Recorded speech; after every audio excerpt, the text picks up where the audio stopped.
Throughout October, Charlottesville Parks and Recreation is undergoing invasive plant control in parks. Areas undergoing treatment will be marked for pedestrians.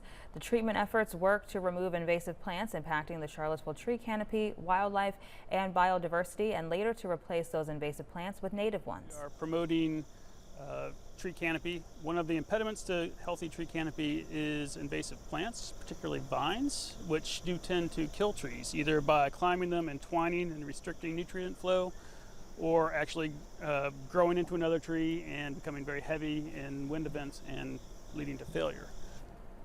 For more information on which Charlottesville parks will be undergoing restoration efforts this month, you can visit our website.